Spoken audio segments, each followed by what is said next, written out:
Hi there, I'm Crystal from the Yarra Valley, Melbourne, Australia, and I'm a watercolor artist and a teacher, and I'm super obsessed with painting loose, vibrant, intuitive watercolor. So I started painting watercolor mostly flowers. For years and years, I was so addicted to painting flowers because of all the colors, the textures, the seductive quality and that feminine energy that flower has.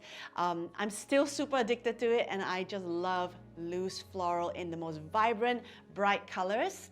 And then lately I started to paint landscapes because I adore nature. I love going camping, going traveling to the most beautiful beaches and mountains. I take plenty of photos, and I wanted to capture them in watercolor, and that's totally what I did.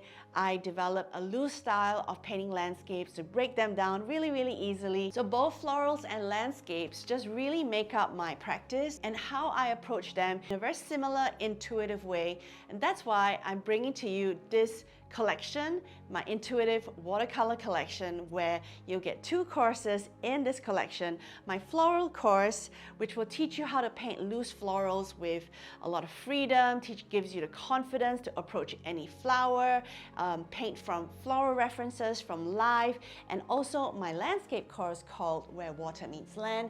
That one will teach you how to take really awesome landscape photos and then paint them loosely in watercolor.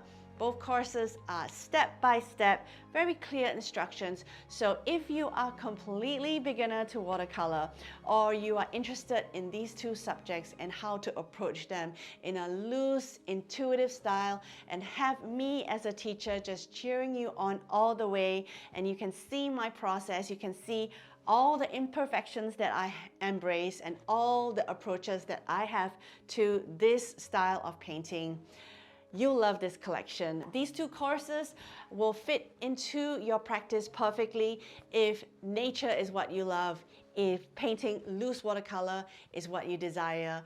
Go check it out. I can't wait to paint with you on the inside. See ya.